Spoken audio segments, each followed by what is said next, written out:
Je sais pas si vous avez déjà testé les smart foods. En fait, l'idée est de proposer aux consommateurs des produits nomades, faciles à préparer et qui couvrent tous nos besoins nutritionnels, comme par exemple pour remplacer un repas. Alors généralement, ils sont sous forme de poudre à mélanger avec de l'eau ou en barre. Et justement, aujourd'hui, on a le plaisir d'accueillir Anthony Bourbon, fondateur de Feed, une marque de smart food. En 3 ans, ils ont eu une croissance exponentielle. Ils ont déjà une équipe de 100 personnes et ont dépassé les 10 millions de chiffres d'affaires. Et Anthony a un parcours atypique. Il nous raconte ses obstacles, ses réussites, et on aborde aussi pas mal de sujets intéressants avec lui, comme comment il a fait pour développer la marque et atteindre un tel rythme de croissance, quelle stratégie adopter pour acquérir de nouveaux clients, et on parle surtout de l'importance d'une mindset pour atteindre ses objectifs et ses rêves.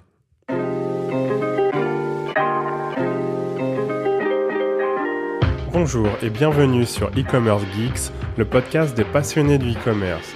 Nous sommes Yohan Bassinet et Irina Nikou et nous partageons avec vous des stratégies de croissance e-commerce, des réflexions sur les tendances marketing, des idées pour vous aider à mieux vendre en ligne. Ce podcast sort toutes les semaines, pensez à vous abonner pour ne manquer aucun épisode. Bonjour Anthony. Bonjour. Bonjour Anthony. Merci d'avoir accepté notre invitation, on est ravis de t'accueillir sur le podcast. Alors tu es le fondateur de Feed, on a découvert ta marque l'année dernière et on trouve le concept vraiment intéressant. Alors pour commencer, est-ce que tu peux te présenter et expliquer ce qu'est Feed ? Yes, bien sûr. Du coup, je suis Anthony Bourbon, le fondateur et CEO de Feed, une startup qu'on a lancée en janvier 2017. Donc ça fait 3 ans maintenant. L'objectif, c'est de faire de la nutrition dans des formats pratiques, équilibrés, qui ne demandent pas de préparation. Donc avec une barre, une bouteille, un shaker, vous avez l'intégralité de vos besoins nutritionnels dans des recettes qui sont super variées, sucrées, salées. L'objectif, c'est pas de se substituer intégralement au quotidien, de manger que du feed et d'arrêter de manger normalement, mais plutôt d'avoir une alternative, une option, un bonus, certains moments de votre journée, de votre vie, où vous êtes pressé, vous avez la flemme de faire à manger, où vous allez au sport, où vous voulez aller au ciné avec des amis. Voilà, mais c'est à ce moment-là que Feed s'intègre parfaitement dans le quotidien. Ouais, c'est cool et on apprécie vraiment la marque et surtout ce que j'aime bien, c'est un peu cet esprit de détermination, de dépassement de soi et je trouve que tu l'incarnes parfaitement. Alors, est-ce que tu pourrais nous raconter un peu ton background, ta jeunesse? Je pense que cela a beaucoup contribué à ce que Feed est devenu en fait aujourd'hui. Ouais, c'est vrai, tu as raison de le préciser. Une marque qui fonctionne, c'est une marque qui a avant tout des valeurs et qui a une raison de se battre. Une marque qui ne vend que des produits, ça ne fonctionne pas en fait. Si tu racontes pas une histoire, les consommateurs n'adhèrent pas, ils n'ont pas envie de participer. Et la meilleure histoire à raconter, c'est souvent celle du fondateur parce qu'elle est super authentique, elle est vraie et c'est celle qui explique pourquoi on en est arrivé là. Et du coup, moi, mon histoire personnelle, elle est assez compliquée. Je viens d'une famille très pauvre. Mon père était contrôleur de train, ma mère était vendeuse. Mon père était un peu violent, donc à l'âge de 16-17 ans, je me suis retrouvé à la rue parce que c'était dangereux à la maison. Enfin, vraiment histoire familiale super relou et super compliquée. Et alors que tout le monde me disait, bah écoute, il faut que tu acceptes ton destin et il faut que tu ailles travailler chez McDo, en gros, vendre des frites. Moi, je continuais à avoir de l'ambition et je sais pas pourquoi, j'étais persuadé que je pouvais avoir une vie plus sympa et qu'il fallait pas que je baisse les bras. Donc j'ai continué à travailler, ça a été dur. J'ai continué mes études seul. J'étais dans la rue pendant un moment. Enfin, c'était vraiment galère. Mais malgré tout, j'étais toujours super optimiste, super déterminé.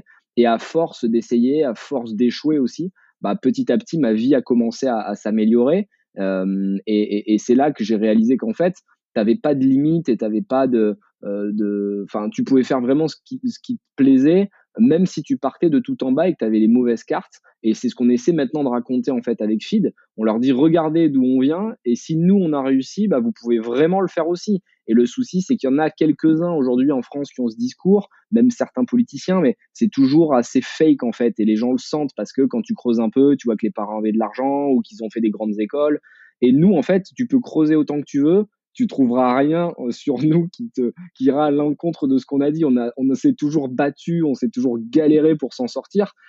Et du coup, on est un peu la preuve par l'exemple que c'est possible. Et moi, je trouve que c'est un super message envoyé aux jeunes générations de leur dire, bah, écoutez, arrêtez de vous plaindre. Ouais, la vie, elle est pas facile et elle est même injuste.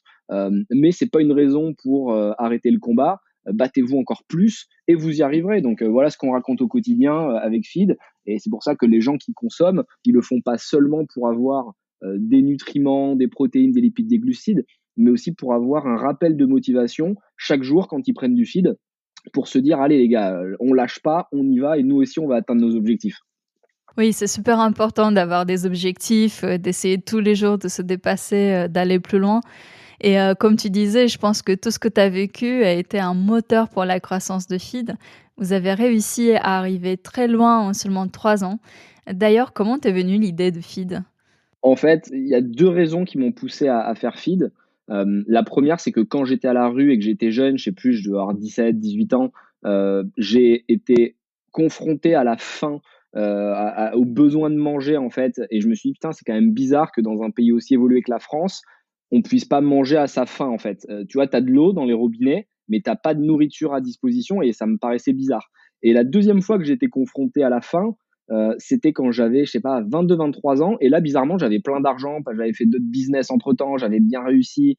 Mais malgré tout, j'avais plus le temps de manger parce qu'en fait, je faisais que voyager pour le business, j'étais à droite, à gauche, je travaillais beaucoup. Et je me suis dit, mais c'est dingue parce que, encore une fois, je mange mal, mais c'est plus pour les mêmes raisons. C'est pas parce que j'ai pas d'argent, c'est parce que j'ai pas de temps. Et du coup, bah, ces deux soucis mis bout à bout, je me suis dit, c'est peut-être le moment de faire quelque chose. Et après, bah, j'avais 26-27 ans, on a commencé à réfléchir à des tableaux en fait Excel qui répertoriaient l'ensemble des besoins d'un humain standard sur les bases de l'EFSA, l'Agence européenne de l'alimentation. Et du coup, bon, ben, je me suis amusé avec les ingrédients à résumer. Bon, ben, un humain, ça a besoin de quoi? C'est pas très compliqué. Ça a besoin de protéines, lipides, glucides, fibres, vitamines, minéraux, oligo-éléments. À partir du moment où tu as tout ça, tu survis. Donc, au final, j'ai joué avec les ingrédients, j'ai fait des premières recettes théoriques. Je les ai fait vachement évoluer parce qu'au début, le goût était très brut, très céréalier. Et petit à petit, à force de m'entraîner, d'en faire des nouvelles, bah, ça a bien fonctionné. Mes potes ont commencé à en consommer. Mes potes, ils étaient dans le même cas de figure que moi, ils étaient pressés, etc. Donc, ils en ont parlé eux-mêmes à leurs potes et à leur famille. Il y a eu un effet un peu organique comme ça qui a pris. On a fait un site, du coup, pour tester à grande ampleur, voir si ça pouvait prendre. Et là, il y a 10 000 repas qui ont été précommandés, donc qui ont été préachetés. Et là, du coup, on s'est dit, bon, bah, c'est le moment d'y aller. Je suis pas le seul dans ce cas-là. Il y a plein de gens qui ont des soucis d'alimentation et qui cherchent des moyens pas chers de mieux se nourrir. Et là, on a décidé d'activer. Et ensuite, tout s'est enchaîné très vite. On a levé 500 000 euros avec des premiers investisseurs. Après, on a levé 3 millions. Puis après, on a levé 15 millions. Puis après, on a fait une autre grosse levée là en janvier sur laquelle on n'a pas communiqué pour que les gens se concentrent pas seulement sur les levées de fonds, mais aussi sur la marque en elle-même. Et je pense que c'était un très bon choix parce que la preuve, aujourd'hui, avec le coronavirus, il y a beaucoup de startups qui vont mourir parce qu'il y en a énormément qui communiquent uniquement sur leur levée de fonds, mais qui n'ont pas de business model. Donc la levée de fonds, c'est pas une fin en soi, il faut pas s'en vanter. En soi, une levée de fonds, tu te dilues, tu perds du capital. Donc c'est pas un événement à fêter, c'est plutôt assez triste en réalité. Vous en avez fait pourtant, pas mal de levées de fonds. Est-ce qu'il faut lever des fonds au début pour, s'imposer sur le marché et il y a un moment où il faudrait s'arrêter et se dire, «On fait avec ce qu'on a»? La règle, c'est qu'il y a pas de règle. Toute histoire est super différente, donc vraiment, il y a pas un conseil qui peut s'appliquer à toutes les boîtes. La seule chose qu'il faut regarder, c'est quel type de fondateur ou de fondatrice vous êtes. Est-ce que vous êtes très agressif, un peu comme nous, ou vous voulez grossir extrêmement vite et vous êtes prêt à vous mettre en danger?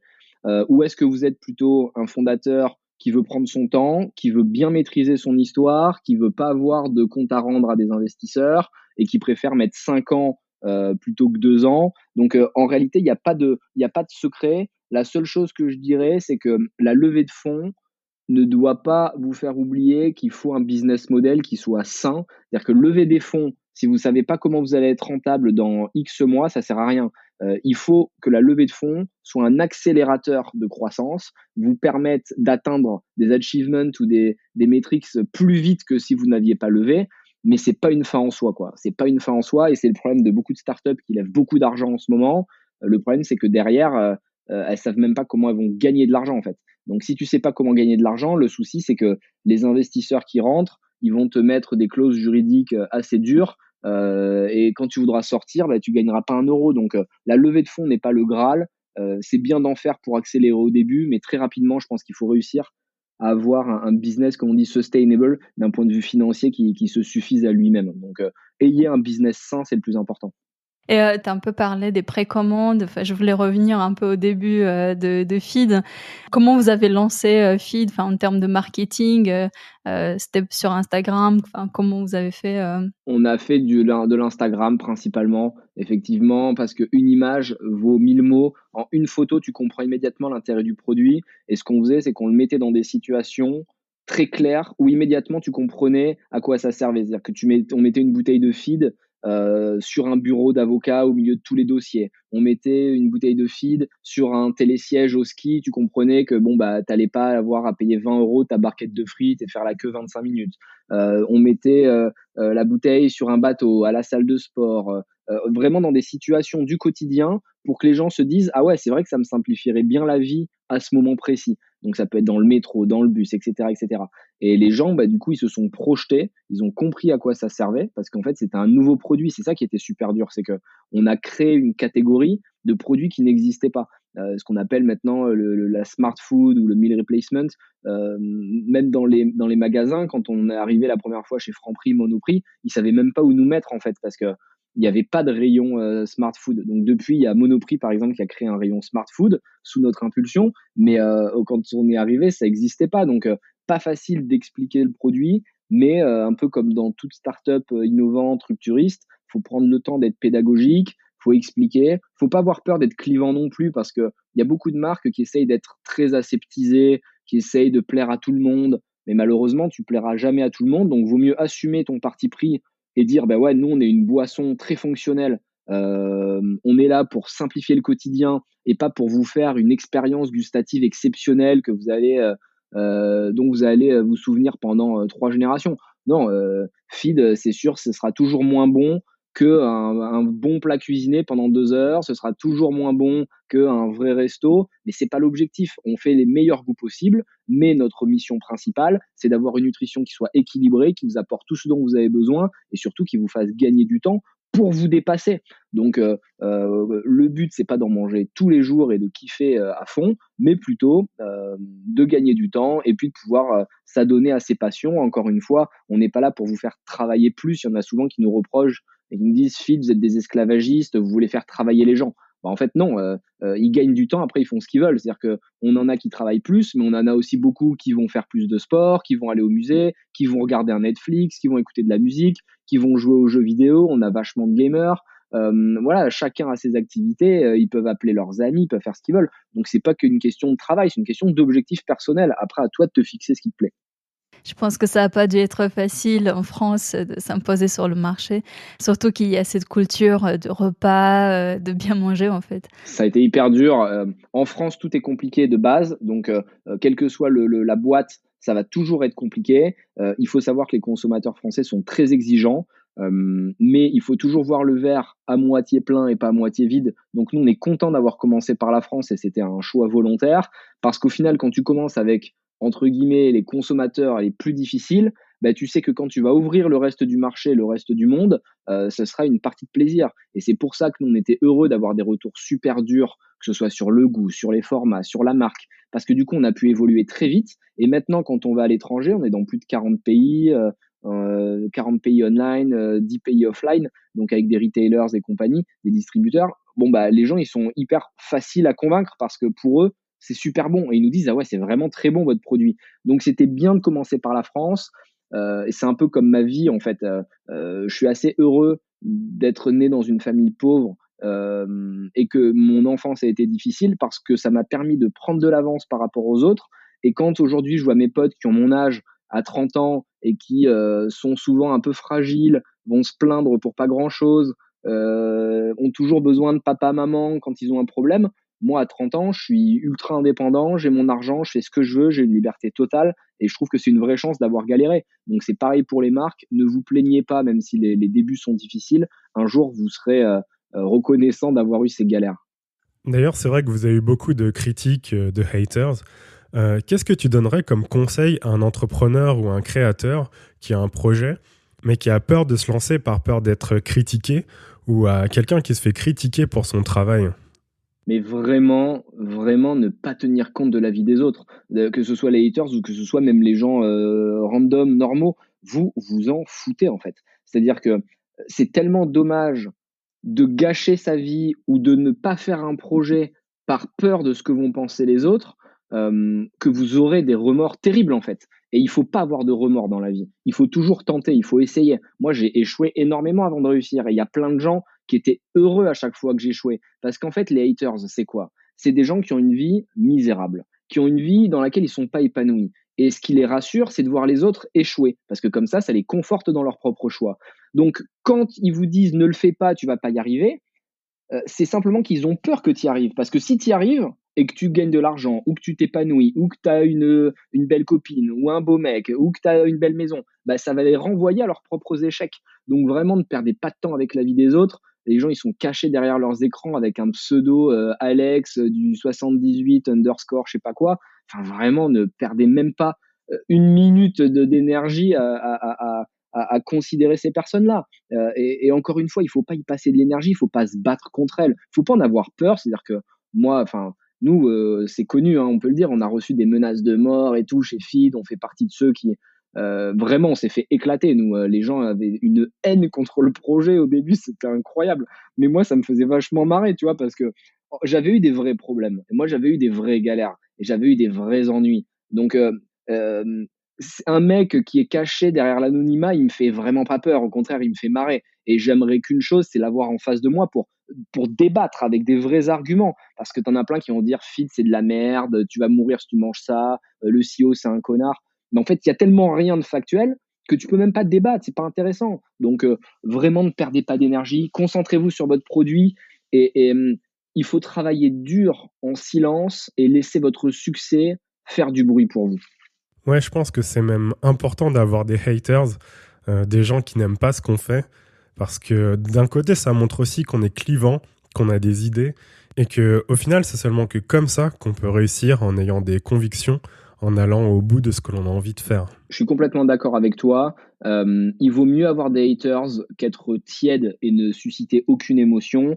Si tu as des haters, c'est que tu as des gens qui comprennent ton discours. Et la masse silencieuse, elle fait moins de bruit, mais elle est là derrière toi. Nous, à chaque fois qu'on recevait un message d'insulte, on recevait un message, mais en privé, de quelqu'un qui nous disait moi j'adore ce que vous faites. Sauf qu'en fait, il avait peur de le dire publiquement pour pas se faire lyncher aussi. Et donc c'est pas grave parce qu'au final, vous déclenchez une émotion. Et c'est-à-dire que un haters, et il y a des livres qui sont hyper intéressants là-dessus, Hug Your Customers et compagnie, c'est souvent les mecs que si tu arrives à les convaincre, ça devient tes meilleurs clients, les haters. Donc, il faut réussir à les embrasser, à les enrôler et à inverser leur haine. Et c'est souvent les gens qui ont le plus de haine qui, boum, c'est un peu comme en amour, tu vois. Parfois, au début, tu rencontres quelqu'un, tu dis, mais c'est quoi ce pauvre mec ou cette pauvre meuf? Mais en fait, bah, vous allez vous attacher parce que il y a quelque chose de fort qui s'est créé. Bah, c'est un peu pareil avec eux. Donc vraiment, n'ayez pas peur. Et vaut mieux être clivant encore une fois que ne rien raconter ou d'avoir peur.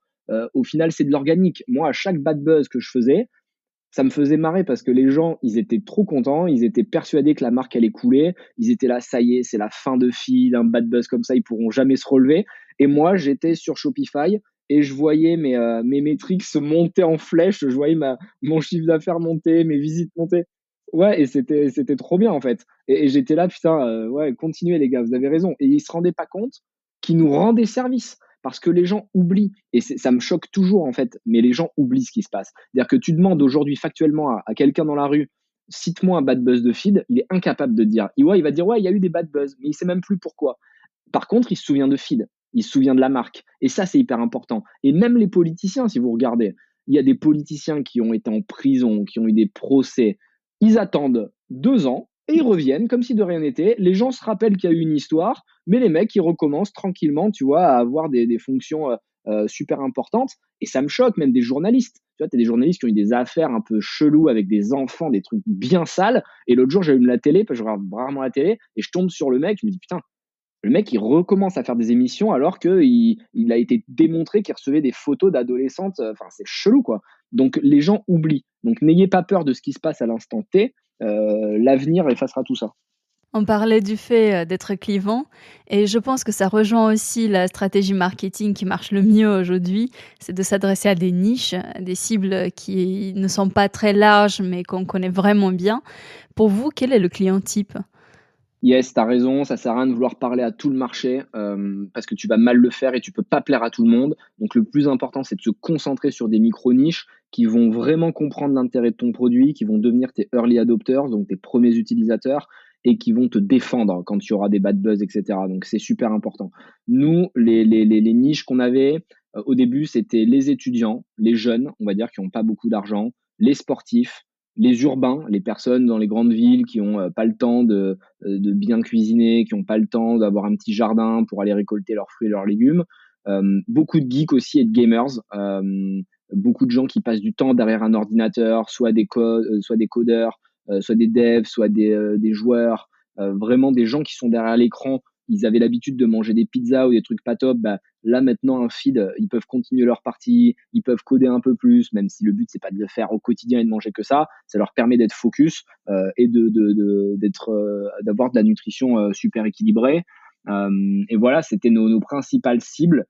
Et puis après, ça s'est élargi. On a de plus en plus d'adultes, entre guillemets, qui vont avoir plus de 35-40 ans maintenant qui consomment du feed. On a vachement de policiers, de médecins, d'urgentistes, d'infirmières, de pompiers, toutes ces professions où il y a de l'action, où ça bouge pas mal. Il y en a beaucoup qui consomment du feed. Et là, encore plus, évidemment, avec le coronavirus, parce qu'on a livré pas mal de repas dans les hôpitaux pour justement soutenir ces personnes qui sauvent nos vies au péril de la leur. C'est assez impressionnant. Donc ouais, toutes ces personnes qui sont dans l'action, qui sont dans le dépassement, en général, ils sont dans notre cœur de niche. Oui, justement, j'ai vu que vous êtes en train de distribuer du feed aux hôpitaux. Comment ça se passe? C'est assez ouf en fait ce qui s'est passé. Moi, je suis très déjà pour planter le décor, très content de ce que je vois et je suis pas du tout dans un climat anxiogène comme on peut avoir à la télé où on nous dit que c'est la fin du monde, que c'est dramatique. Évidemment, c'est grave et la situation elle est très compliquée. Il faut pas le nier, il faut être responsable, il faut assumer. Mais ce que je veux dire, c'est que je vois aussi beaucoup de gens et notamment chez les jeunes qui sont très impliqués, qui font des dons, qui se proposent de venir nous aider pour distribuer des palettes dans les hôpitaux, qui veulent nous soutenir. On reçoit énormément de messages et ça, c'est super important parce que ça veut dire que la jeunesse, elle est mobilisée, elle a conscience du problème. Et je trouve que c'est vraiment important de le souligner. Nous, on a mis plusieurs initiatives en place. On a fait des cagnottes avec d'autres amis entrepreneurs. On a récolté 130 000 euros avec l'opération Protège ton soignant en seulement 2 jours. On a acheté des respirateurs, des machines respirateurs qu'on a fait livrer dans les hôpitaux. On a acheté des centaines de milliers de masques. Vraiment, on s'est impliqué de manière opérationnelle. On a été les livrer. On a fait le maximum de ce qu'on pouvait et on voulait avec Feed aussi faire une opération qui fasse du sens. Et on s'est dit plutôt que de dépenser de l'argent en marketing, donc au premier, au deuxième trimestre, bah, on a coupé toutes nos dépenses en fait, télé, métro et compagnie, et on a décidé de donner plein de repas feed. Donc, on a donné 150 000 et là, on va encore en redonner des dizaines de milliers là, cette semaine. Donc, on va donner plus de 200 000 repas à toutes les personnes qui sont sur le front, les hôpitaux, mais aussi des maisons de santé, des EHPAD, des gendarmeries, des casernes de pompiers, toutes les personnes qui sont dans le feu de l'action. Et on ne savait pas par où commencer, en fait, parce que moi, j'ai des contacts au gouvernement avec Cédric O et compagnie. On leur a dit, bon, on veut aider, comment on fait? Mais en fait, c'est tellement une explosion et tellement, enfin, c'était imprévu, personne ne sait par où commencer. Donc, ce qu'on a fait, c'est qu'on a fait un post LinkedIn, très simplement. Encore une fois, on a été startup pragmatique. On a dit, voilà, on a créé une adresse mail qui s'appelle soutien@feed.co. On veut donner des repas, on a des centaines de milliers de repas à disposition. Appelez-nous si vous en voulez. Enfin, contactez-nous si vous en voulez. Et là, mais on a reçu des mails par dizaines, des directrices de mécénat de la PHP, des médecins, des hôpitaux, des machins. Et là, ben, du coup, on leur a fait livrer et ça a été hyper simple. Comme quoi, quand tu veux aider, que tu veux être efficace, il y a pas, tu vois, à tordre du cul, tu peux le faire. C'est-à-dire qu'il y a toujours une bonne raison de ne pas être actif. Il y a toujours une bonne raison de ne pas faire. C'est comme dans la vie, tu as toujours une raison de te plaindre. Moi, si je m'étais écouté, parfois, j'aurais baissé les armes, je serais mort dans la rue parce que personne m'aimait, que j'avais pas de famille, que la vie était contre moi. Mais en fait, non. Si tu veux y arriver et que tu veux apporter quelque chose autour de toi, tu le fais et vraiment, bah, sans le moindre contact, parce que c'est pas du tout notre milieu, les hôpitaux n'y connaissaient rien. Maintenant, on est super bien connectés, on passe beaucoup de temps au téléphone avec les hôpitaux pour savoir de quoi ils ont besoin, on les fait livrer, on les accompagne Et honnêtement, quand je vais dans les hôpitaux, que je les aide, qu'on les livre, je suis impressionné et je suis encore plus humble par rapport à ce qu'on fait nous, parce que quand je vois les risques que prennent les soignants ou toutes les personnes qui sont impliquées, c'est franchement gros respect pour leur travail. Ouais, c'est vrai que il y a une crise là qui est en train d'arriver, mais je pense que c'est justement important de voir les opportunités et le positif qu'on peut en tirer de tout ça. Ne pas être dans le négatif et se dire que voilà, tout va couler et que on va avoir que des problèmes. C'est clair, mais je te rejoins à 100%. Moi, j'ai une phrase qui est cool, que je me dis toujours, c'est: «Je suis 100% responsable de tout ce qui m'arrive». Donc, en réalité, tu as ceux qui vont te dire: «C'est la crise, mon entreprise a planté à cause de la crise macroéconomique, j'y peux rien», et qui vont se plaindre et qui, jusqu'à la fin de leur vie, tu vas les entendre raconter que le coronavirus a tué leur destin. Et puis, tu as ceux qui vont perdre leur boîte et qui vont se dire: «Bon, OK, c'est un fait, j'ai pas eu de chance sur ce coup-ci, mais j'ai des opportunités qui viennent de se créer, et comme tu le dis, il y en a plein qui vont arriver. Après chaque crise, il y a des énormes opportunités. C'est toujours dans les grandes crises ou dans les grandes guerres que les grandes fortunes se créent, hein. Donc, ceux qui écoutent et qui se disent: «Est-ce que, on va réussir à survivre?» Bah, les mecs, sautez sur l'occasion, quoi. Parce que c'est maintenant ou jamais, quoi. Là, il va y avoir des besoins en tout, il va y avoir, de nouveaux business qui vont se créer. Bah, c'est maintenant qu'il faut réfléchir. C'est simplement qu'il faut mettre son cerveau dans un mode positif et pas se plaindre. Il faut être dans l'action, dans trouver des solutions. Et honnêtement, moi, j'ai pas le temps parce que je suis concentré sur feed, mais je sais que quand mon cerveau a 3 minutes de répit, je réfléchis, je me dis: putain, là, si j'avais pas eu feed, j'aurais fait une boîte, j'aurais fait ça, ça, ça. Et parce qu'il y a plein d'idées qui vont arriver, en fait. Oui, et puis il faut être agile, il faut réfléchir à comment s'adapter, pivoter. Il y a plein de solutions si on les cherche, en fait. D'ailleurs, puisqu'on parle de coronavirus, je sais que normalement vous êtes distribué dans beaucoup de points de vente, dans des Franprix, des Monoprix. Alors j'imagine qu'en ce moment, c'est plutôt la vente en ligne qui est privilégiée. En général, quelle est la proportion, e-commerce, magasin physique et comment ça a évolué depuis la crise? On est à 50-50 en temps normal, à peu près. 50% chez les distributeurs physiques, 50% sur notre site internet feed.co. Là, effectivement, le online est à 70, 70-30. Il faut être agile, il faut pas se plaindre. Oui, c'est un fait, c'est plus compliqué dans les distributeurs classiques parce qu'on peut plus les visiter. Il y en a beaucoup qui commandent plus. Donc, on se concentre sur le online. C'est pas grave. Dans 2 mois ou 3 mois, peut-être que le offline reprendra la tête. En fait, c'est la vie, quoi. C'est comme ça. Il faut être agile, il faut être réactif. Il y a des business, malheureusement, qui ont beaucoup moins de chance que nous et qui ne peuvent plus du tout travailler, soit parce qu'ils sont 100% physiques, soit parce que le produit est pas du tout adapté à la période, ou parce que leur logisticien ne livre plus. Et donc, force à eux, et puis baissez pas les bras, parce que ça va être une période compliquée pour beaucoup de monde. Il faut savoir parfois faire le dos rond, économiser un maximum d'argent, parce que c'est l'argent qui décide malheureusement dans notre société. Donc, ne dépensez plus rien. En fait, c'est pas dramatique de pas faire de chiffre d'affaires. Ce qui est grave, c'est de perdre de l'argent. Donc, il faut réussir à couper tous les frais fixes, un maximum de salaire, couper les loyers, couper les charges fixes. Et dans 3 mois ou 4 mois, ça va repartir, parce que ça repart toujours. Et à ce moment-là, vous vous rattraperez. Et justement, en parlant d'e-commerce, j'ai vu que vous avez fait un gros changement sur votre charte graphique et sur votre identité, sur même le site. Est-ce que tu peux nous en dire plus? Yes, c'était un gros moment pour nous la semaine dernière. Après 3 ans de feedback accumulé, de conseils auprès de nos consommateurs, on a décidé de changer la marque sur 3 axes principaux. Axe 1, l'identité de la marque. Il fallait que elle soit plus en adéquation avec ce qu'on est vraiment. En 2 mots, ce qui est assez impressionnant, c'est que en interne, je veux dire, dans l'équipe feed, on savait pourquoi on se battait, et on savait que voilà, on était déterminés, qu'on avait une revanche sociale à prendre, ce qui nous animait, mais on n'avait pas réussi à le faire transparaître dans la marque. On avait fait une marque qui ne nous ressemblait pas vraiment. Elle était très produit, tu vois, avec des fraises, des framboises, du chocolat, mais on n'expliquait pas en fait l'objectif. On disait juste c'est un repas.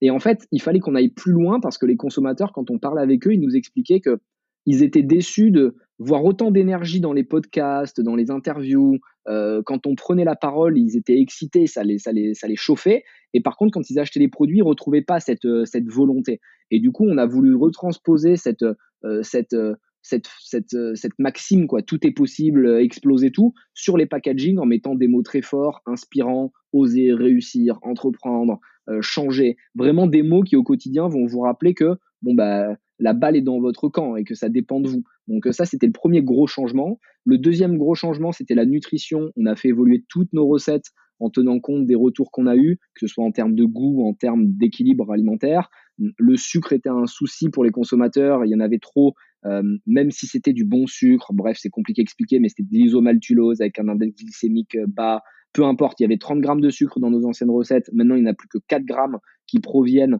des ingrédients naturels. Donc, c'est-à-dire qu'on ne rajoute aucun sucre. Le sucre que vous trouvez dans les recettes, ça vient toujours des fruits, des céréales qui naturellement sont dans la recette. Donc super, deuxième axe, c'est vraiment meilleur, les recettes sont vraiment top. Et troisième axe, l'éco-responsabilité. L'éco-responsabilité, c'était impressionnant de voir à quel point les jeunes, notamment, avaient une sensibilité pour l'écologie et avaient envie d'avoir moins d'impact sur l'écosystème. Donc on a supprimé nos bouteilles iconiques, transparentes, feed, qui nous ont fait connaître avec de la poudre à l'intérieur dans laquelle tu rajoutes de l'eau. On les a clairement supprimées parce que c'était pas en phase avec nos valeurs et qu'en tant que CEO, moi, je dois penser très long terme et pas seulement bénéfice à court terme. Donc, en fait, c'est un choix bizarre d'un point de vue business parce qu'on va perdre de l'argent, parce qu'on va vendre moins de bouteilles, mais on voulait une marque qui ressemble à ce que nous, on est vraiment. Et en tant que startup, on doit montrer l'exemple et on doit avoir le minimum d'impact. Et c'est pour ça qu'au-delà d'avoir supprimé les bouteilles plastiques, on a changé tous nos packaging et maintenant tous nos sachets deviennent en papier 100% recyclé et recyclable. Et on invite les gens à consommer plus de shakers. Le shaker, c'est réutilisable. Donc, en gros, tu achètes des sachets, soit à l'unité, soit de 20 repas, et tu peux utiliser un shaker. Et du coup, tu as zéro impact, tu jettes rien, tu n'as pas de plastique à jeter, etc. etc. Et les consommateurs sont super contents de cette évolution. On a aussi retravaillé avec tous nos cartonniers sur nos cartons et maintenant tous nos cartons sont FSC, ça veut dire un arbre planté à chaque fois qu'un arbre est utilisé. C'est des cartons qui sont complètement recyclés et recyclables, donc ils sont un peu moins beaux, ils vont pas avoir un beau marron, tu vois, hyper clean, ils vont être un peu gris, mais c'est pas grave, au moins c'est des cartons qui ont zéro impact, donc ça c'est canon. Même l'encre qu'on va utiliser pour nos impressions, elle est imprime vert, ça veut dire que pareil, elle est responsable, elle va avoir un impact minimum et ça nous permet encore une fois d'avoir moins d'impact. Et quand tu additionnes toutes ces mesures, ça nous permet d'économiser rien qu'en 2020 300 tonnes de CO2. Et pour imager ce que ça veut dire, c'est l'équivalent de 43 tours d'avion de la planète. Donc vraiment, à notre tout petit niveau de start-up, on économise vachement de CO2 et c'est que le début, on va encore aller plus loin. Et c'est aussi pour montrer l'exemple au grand groupe et dire quand vous voulez le faire, vous pouvez vraiment le faire. Parce qu'il y a plein de groupes, tu vois, qui font de la com sur les réseaux sociaux, qui vont mettre 2-3 millions par-ci par-là pour faire des effets d'annonce, mais concrètement qui vendent encore des bouteilles d'eau en plastique à l'autre bout du monde. Nous, on s'est dit, il faut agir, il faut être dans le concret, il faut qu'on montre l'exemple, quitte à ce qu'on perde du chiffre d'affaires. Du coup, c'était un gros chantier, j'imagine. Ouais, ça fait 1 an qu'on bosse là-dessus. C'est franchement gros taf.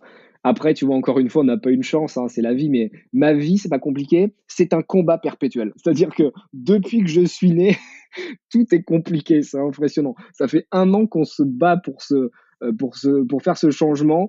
La semaine où on doit le lancer, coronavirus qui explose, et il n'y a plus un magasin qui peut recevoir les produits. Non, mais un enfer, sauf qu'on ne pouvait pas décaler parce que évidemment, on avait pile poil prévu le bon stock, il fallait, enfin, c'était hyper compliqué et on voulait pas que le coronavirus drive en fait nos choix stratégiques. Donc, on l'a quand même lancé. On a coupé tous nos budgets marketing qui étaient prévus. On avait fait des spots télé, des trucs sur le métro. Enfin, vraiment, c'était ouf. Mais comme j'ai dit aux équipes, c'est pas grave.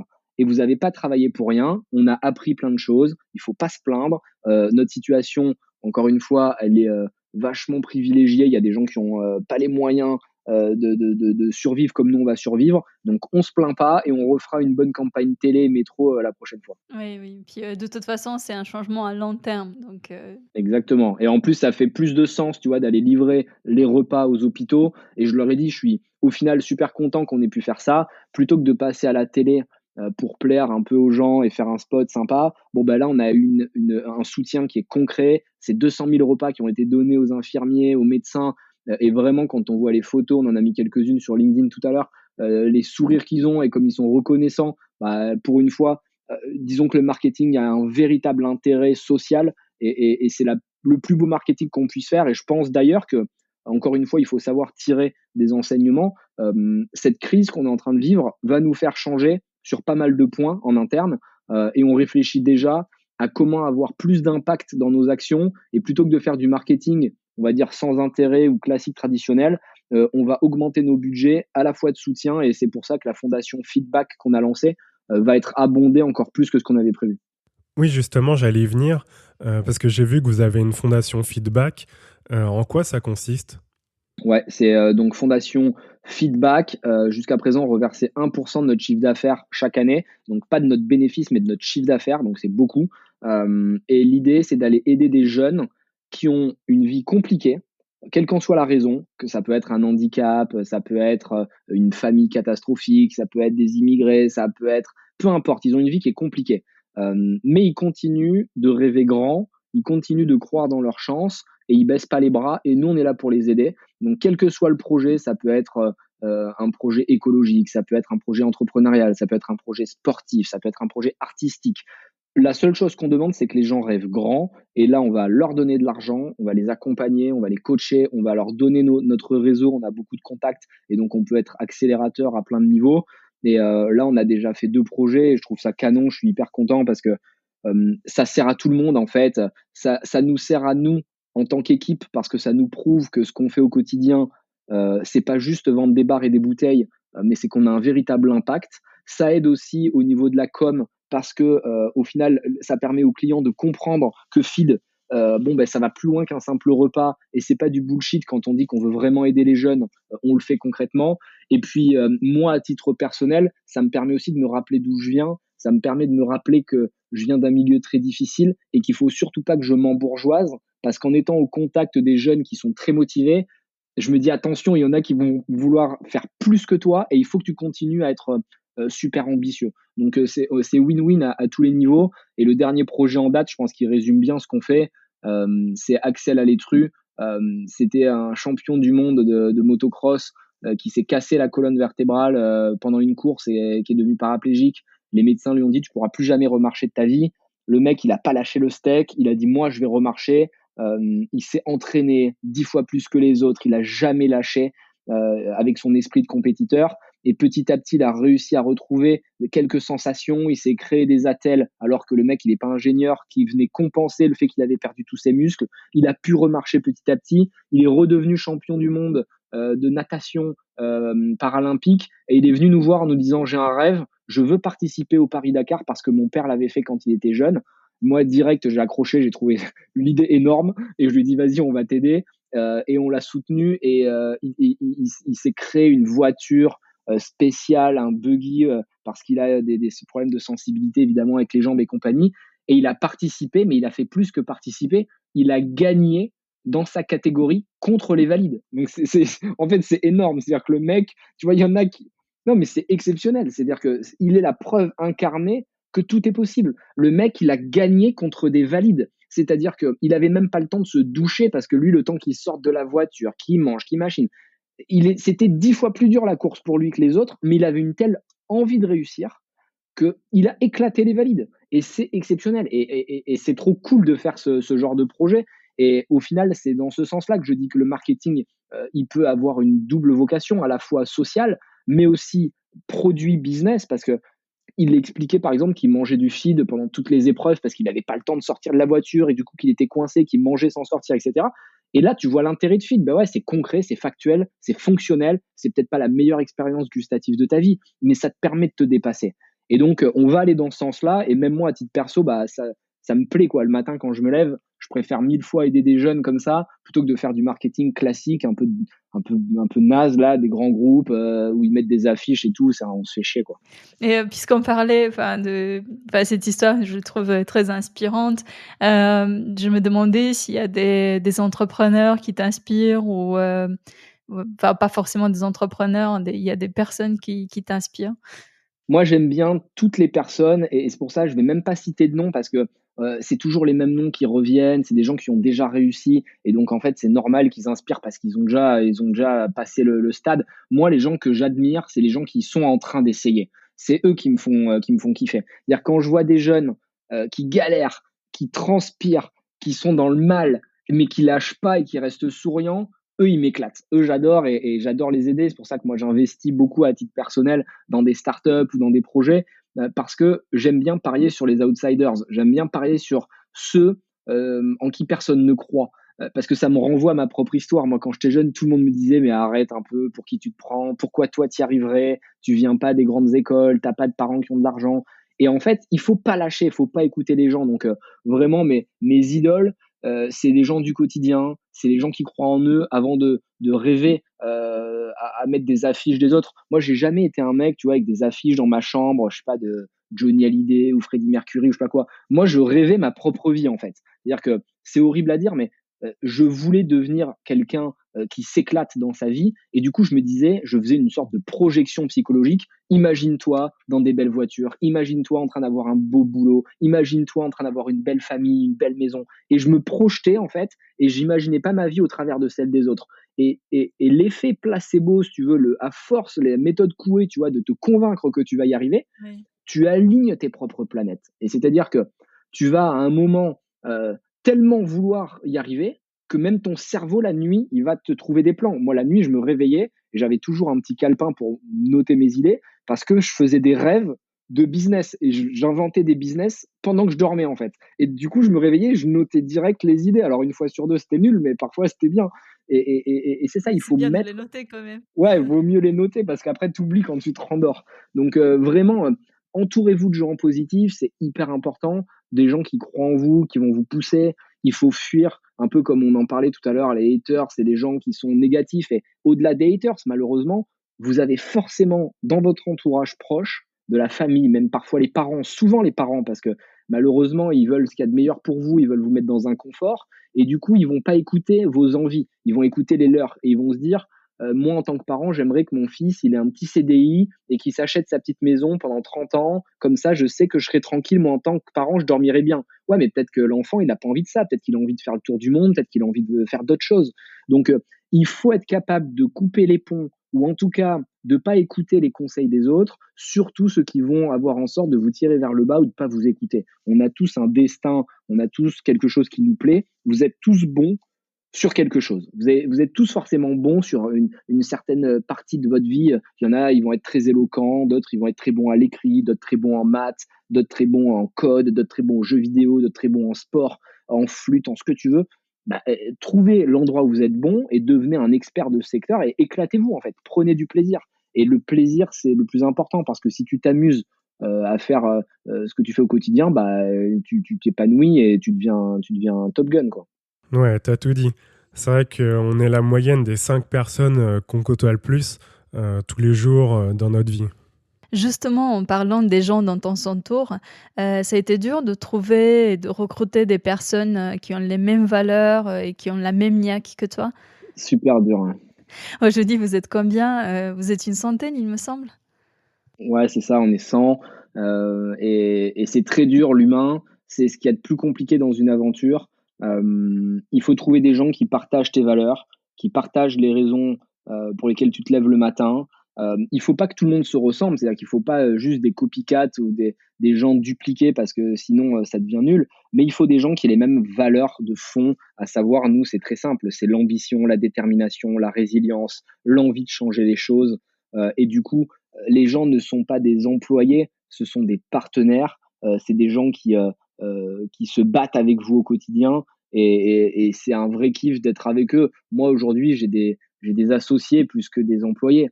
Et du coup, quand ils arrivent le matin, je sais que j'ai pas besoin de leur dire faites ci, faites ça.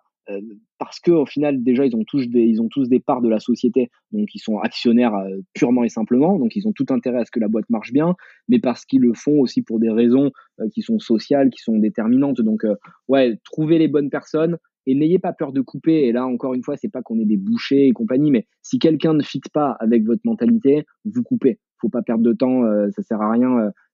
Faut pas laisser le verre dans la pomme. Malheureusement, il faut que des gens qui soient derrière vous.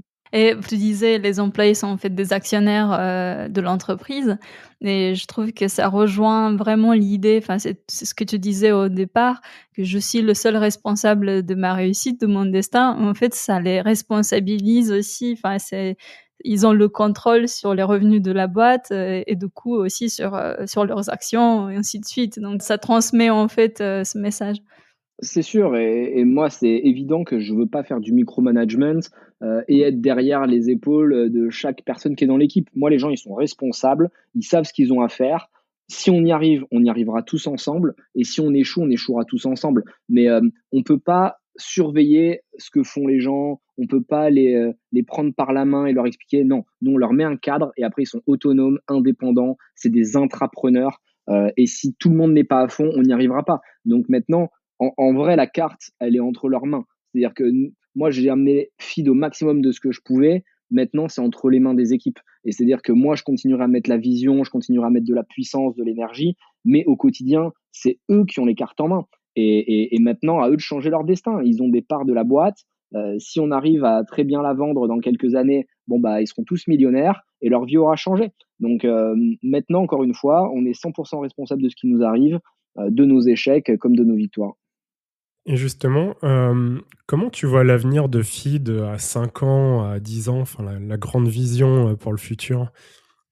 C'est une vraie belle question qui est compliquée parce qu'on a plusieurs options. On va avoir, l'option, la plus «facile» entre guillemets de se vendre à un groupe industriel, qui va vouloir racheter la marque, parce qu'aujourd'hui ils ne font plus d'innovation, ils ont plus de R&D ou très peu en interne et du coup ils rachètent des startups. Il y a plein de grands groupes comme ça qui font des dizaines de milliards de chiffre d'affaires, donc qui sont potentiellement très intéressés. On peut aussi faire un IPO. Donc un IPO, c'est une introduction en bourse, et créer notre propre groupe alimentaire. C'est quelque chose qui m'excite pas mal.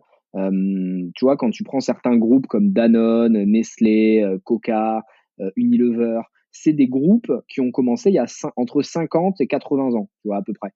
Et ils ont commencé avec un monoproduit. Danone, c'était le lait, d'autres, c'était des bonbons, d'autres, c'était des sodas, d'autres, des chocolats. Mais c'était que des produits qui aujourd'hui sont en décroissance. C'est-à-dire que tout ce qui a fait leur force au début, c'est des produits que les gens ne veulent plus consommer. Le lait, la viande, les bonbons, le chocolat, etc. etc. Et s'ils ne sont pas capables de se réinventer, bah, ils vont mourir en fait, ces grands groupes. Et nous, à l'inverse, on ne fait que des produits qui sont ultra en adéquation avec les grandes tendances actuelles. C'est-à-dire des produits qui vont être vegan, sans gluten, sans lactose, sans OGM, fabriqués en France, hyper équilibrés, pas chers, etc. etc. Et du coup, bah, c'est des produits qui vont continuer à être de plus en plus consommés et qui vont aller vers le haut, alors que les grands groupes ont des produits qui vont vers le bas. Donc il y aura un croisement des lignes. La seule question, c'est de se dire, est-ce que c'est pas Feed qui un jour rachètera ces grands groupes? Est-ce qu'un jour c'est pas Feed qui rachètera Danone? Est-ce qu'un jour c'est pas Feed qui rachètera Nestlé? Et c'est vrai que quand on parle comme ça peut prêter à sourire. Mais Amazon, c'était la même question au début. Amazon, quand ils ont commencé à vendre des bouquins, tout le monde rigolait. Et tout le monde leur disait, mais non, ça marchera jamais. Aujourd'hui, Amazon, il rachète tous les distributeurs aux États-Unis. Il rachète tous les logisticiens. C'est un massacre pur et dur. Parce que, en fait, il a eu une vision et il a compris avant les autres ce qui allait se passer. Ben, la Smart Food, et je dis pas qu'on sera les seuls, hein, il y a des concurrents aux États-Unis, il y a Soylent, il y a des mecs qui sont solides et qui font même plus de chiffre d'affaires que nous. Peut-être qu'il y aura des associations, peut-être qu'il y aura des collaborations. Mais ce qui est intéressant, c'est de renverser l'ordre établi. Et ça, c'est hyper excitant. C'est-à-dire que on est dans une époque où il va y avoir des grands bouleversements. On l'a vu, les marques qui n'ont pas su se relancer ou se réinventer, elles sont mortes. Je pense à Nokia, je pense à Kodak, je pense à BlackBerry. Ces marques qui, à un moment, avaient une hégémonie totale sur un secteur, mais parce qu'elles n'ont pas été capables de voir l'avenir et qu'elles se sont cachées la réalité, bah, elles sont mortes en quelques années. Et même encore, il y a 3 mois, il y a le leader du lait, le nom m'échappe, mais aux États-Unis, qui a fait faillite. Et pourtant, il vendait des milliards de litres de lait chaque année, mais il a fait faillite parce que les gens ne veulent plus de lait, en fait. Et si tu sais pas te réinventer, bah, tu meurs. Donc là, les années à venir, au niveau de l'alimentation, sont ultra excitantes et intéressantes. Et si je peux être la petite flamme qui déclenche des grosses faillites ou des gros rachats, j'en serai le premier ravi. Bah, je l'espère. En tout cas, on va suivre tout ça de près. Ce qui est important vraiment, je pense qu'il ne faut pas se donner de limites, vraiment avancer, savoir se réinventer, comme tu viens de le dire. Ouais, faut pas hésiter. Merci beaucoup Anthony, on a passé un super moment ensemble, c'était vraiment très enrichissant. Et pour ceux qui nous écoutent, sur quel site ou réseaux sociaux ils pourraient suivre Feed ? Feed.co, vous avez toutes les infos, c'est le site. Et puis après, sur LinkedIn, vous avez d'autres informations, sur Instagram, sur Facebook aussi, sur Twitter, les classiques, franchement les classiques. Donc n'hésitez pas si vous voulez nous écrire. Nous, la seule manière de me joindre, moi à titre perso, c'est sur LinkedIn. Donc si vous avez des projets, vous cherchez des investisseurs ou des trucs comme ça, ou vous voulez contacter Feedback, n'hésitez pas à utiliser LinkedIn. Et bon courage pour tous vos projets, ne lâchez rien, tout est possible. Super, on va mettre tous ces liens dans la description de l'épisode. Super. Merci Anthony, à très vite. Merci. À bientôt, merci pour l'invitation. Si vous avez aimé ce podcast, vous pouvez nous aider à le faire connaître. Le meilleur moyen pour ça, c'est de faire 2 choses toutes simples. Vous abonner et laisser un avis 5 étoiles sur iTunes. C'est vraiment ce qui va nous permettre d'être visible dans les recommandations d'iTunes et donc de faire découvrir le podcast e-commerce geeks à de nouvelles personnes. Merci d'avoir passé ce moment avec nous. À très vite.